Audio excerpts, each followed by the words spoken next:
Reid, how are you? I'm doing real fine. How are you doing? All right, good. 800 days. Yes, I've been 800 days sailing my boat on the sea, always sailing and never stopping.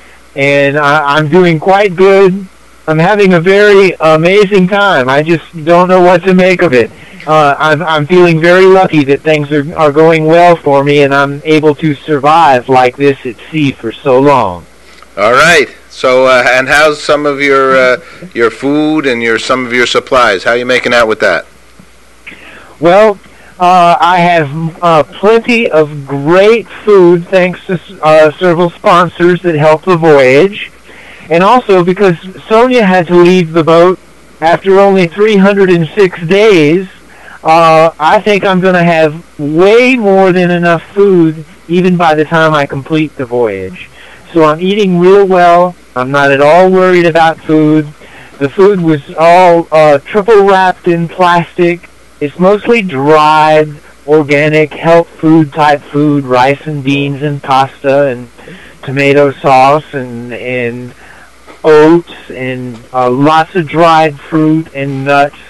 And everything is lasting. I'm eating real well. Of course, I eat fish every day. And I've been eating fish every day for years. And there's fish swimming around the boat right now. Mahi-mahi and other kinds of fish. And I could go out and catch one if I wanted to. Isn't that the poor man's lobster? Right. Well, but I don't, because when I catch a fish like that, it might weigh 30 or 40 pounds, and I cut it up and I dry it in the sun, and then I can eat fish for a month. So I'm okay. I don't need to catch the fish that are swimming around me.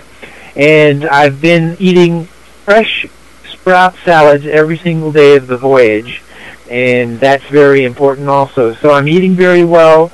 The food is lasting very well. The supplies are lasting well. I carried with me a lot more than I needed. I spent so many years rebuilding the boat and preparing the boat for the voyage that I had all kinds of junk, and I just couldn't give it up. And it's a good thing I didn't, because lots of things have been wearing out and breaking. And I have all kinds of equipment to fix it with, so I can keep going. So I'd say things are going real well. Okay, so where are you literally now physically with the boat? Where are you located? I'm a little more than 200 miles off the African coast, and I'm below the Cabo Verde Islands. Oh, the Cabo Verde. Now, I'm strategically in this place. I'm a few hundred miles north of the equator. I'm strategically in this place because I came here specifically to catch rainwater. Mm-hmm. Because it's not as easy as you'd think to catch rain at sea. The land catches the rain. Big islands catch the rain. But at sea, there's not that much rain, and often it might rain when it's stormy, and then it's so full of salt spray and waves you can't catch drinking water. So the best luck I've had catching rain is in this particular place, north of the equator, where I knew I could catch the rain, and I'm also in the doldrums. I'm in between a couple of windy places in the ocean, and I'm right in between them. And I came to this place on purpose, just because I needed to rest a little bit from always having the wind blowing, and always the boat sailing and rocking and rolling. I counted the waves in 1 minute and multiplied it up, and it comes out that I ride 31,000 waves a day. So you have to imagine that I get rocked by waves that many times, day after day, month after month, year after year. It's an extremely athletic thing for me to be out here. And I needed to just get up in an area where there wasn't as much wind and the waves weren't as big, where I could rest a little bit. So now I'm having plenty of rain to catch my rain, and have plenty of drinking water on board. That makes me feel good. And there's plenty of fish, so I have plenty of fish to eat. And an added benefit of being here was, as I've been sailing the seas for years, I started to have a lot of seaweed and seashells, barnacles growing on the boat. And that slowed me down a lot. Not that I'm trying to go fast, but I started to have a seaweed garden under the boat. And now these schools of triggerfish have come to the boat in the last week, and they've cleaned the bottom completely. I can see that through my underwater window. They have been coming by the hundreds, eating everything on the bottom of the boat, and the grass on the bottom of the boat, and the underwater window's clean now. And I can see them now through the underwater window swimming around the boat. And there's about six different kinds of fish that are just cohabitating, having a good time, swimming around the boat and hanging out with me. Oh, God, Reid, it's so wonderful. This is recycling of all recyclings. I mean, what you're doing. I mean, it's so beautiful. You also have a lot of time. How could you count 41,000 waves? I mean, I guess, but you always are busy, aren't you? I mean, don't you have to, yes, constantly... I've said that again and again. I'm very busy. No, I didn't count the waves for that long. I counted the waves for 1 minute, and I did it on several different times. And then I multiplied it out. And that way I worked out an average that I'm riding 31,000 waves a day. And that's very incredible. And it's a beautiful thing because it's nice to be rocked. But, I mean, after months and the waves are rocking me, I started to get thrown against the wall and I started to get a little tired. Mm-hmm. So now I'm in calmer weather. I'm in the doldrums, and I'm here on purpose. And so I'm getting a bit of a rest here, and it's all quite nice. It has surprised me, actually, that I've had so much work to do on this trip. And from the very beginning, I had work I had to do. Things like sails tearing, ropes wearing out, little things breaking, lots of adjustments to make. And then, a big old schooner like this, well, it wasn't new when I started. It was 33 years old, and I didn't have a sponsor. I couldn't fix the boat up real good. There was always something breaking, always something needing fixing. So when I left, the boat wasn't in perfect shape, and I've had to just be working away all the time. Every single day, I work on the boat. I do something. The pulleys are wearing out. The steel cables are wearing out and breaking, and luckily I have spares and tools, and because I'm a boat builder, I can fix everything as I go. And I often think I sure am glad that the hull is good and strong. I had some leaks when I left because I got thrown off of my dock in New York City, had nowhere to go. I had to tie off on some docks in New Jersey, and they had some steel things on the docks that knocked holes in the boat. So when I sailed off on this voyage, the boat was leaking in several places with holes knocked through the boats. But I've got everything fixed. The boat isn't leaking now. Everything's good. And I'm trying to rest my sore hands and arms from all the work I've been doing and pulling ropes and sailing this big boat. And for the last few weeks I've been in calm weather. I'm trying to rest my hands and arms a bit. But I do things every single day to make sure the boat stays seaworthy and that I can keep going. And I think I'll probably have to do that the rest of the voyage. But that's okay. I'm pacing myself and I'm feeling in good shape. And the main thing is that things are working. And so I'm very happy and very grateful. Do you put? I asked some silly questions, but here, do you put suntan lotion on? How do you handle the sun beating down on you? Oh yes. I always wear a hat and a long sleeve shirt if I go outside and it's sunny, and I put sunscreen on definitely. All the time. And if it's real hot, then I make a point of only going out early in the morning and early in the afternoon, that kind of thing. So I always keep myself covered up, and I'm always very careful of the sun.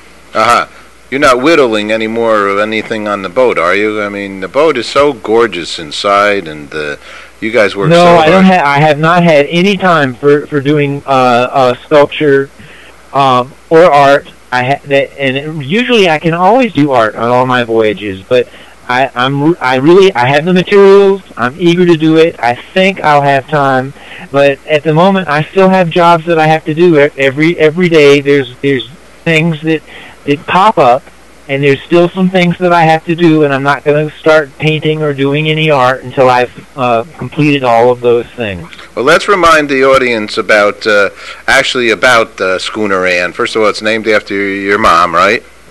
Right. And how long is it, and how heavy is it, and things like that? Well, it's a traditional old-fashioned gas-rigged schooner, and we built it at our family's little beach cottage in North Carolina, with the help of my granddad and dad and family. And but it's a big boat. For a sailboat, for one man to sail, it's 70 feet long and about 16 feet wide, and it goes 10 feet deep down into the water. It's made of steel and fiberglass, and the masts are made from trees that we chopped down and chopped into masts. And it was built to be a strong boat to go anywhere in the world and to survive at sea. So the plan was already there. It's not a racing boat. It's meant to go real fast, and they always break down. It's meant to be a boat that can just go out to sea and keep going. And why did you ever want to do this, Reid? Well, I really think that it started since I was very young. I just always played the game of adventuring at sea and going on an adventure at sea. And I started sailing around the world as a teenager, and then I built my first boat when I was 20, and I sailed around the world and up the Amazon River, and then I after building this boat and on my way to Antarctica, I said, what can I do next? And I said, well, I'll just do the longest sea voyage in history. I'll just go out and live on the sea for 1,000 days.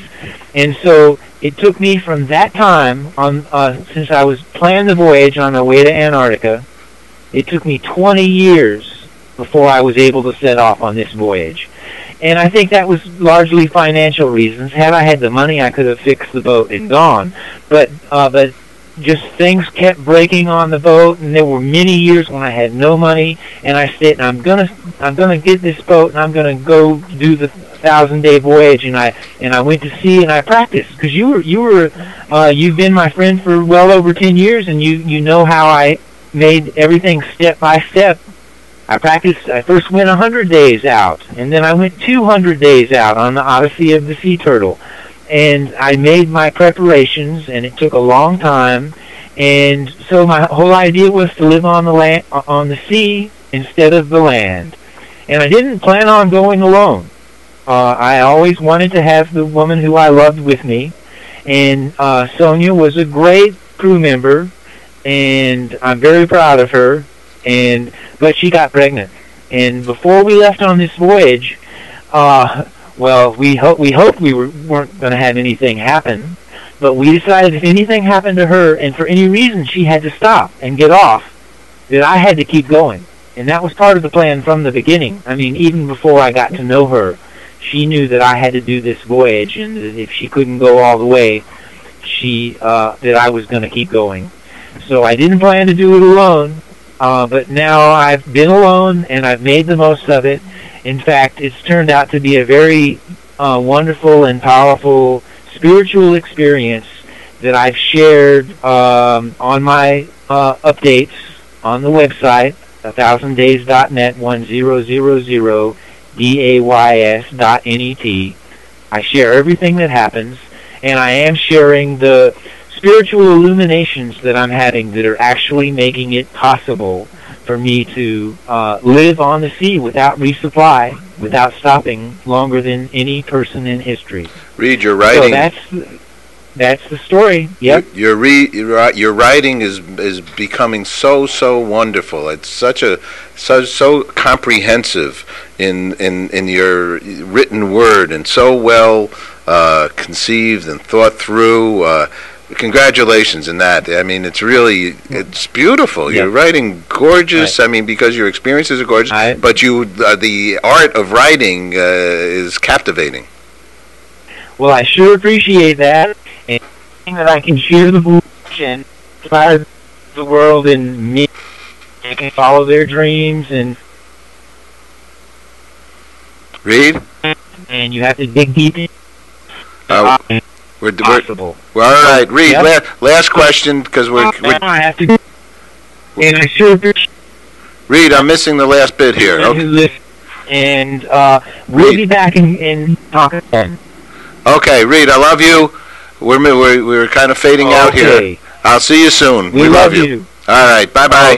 Thanks a lot. Okay. All bye. right. Bye-bye.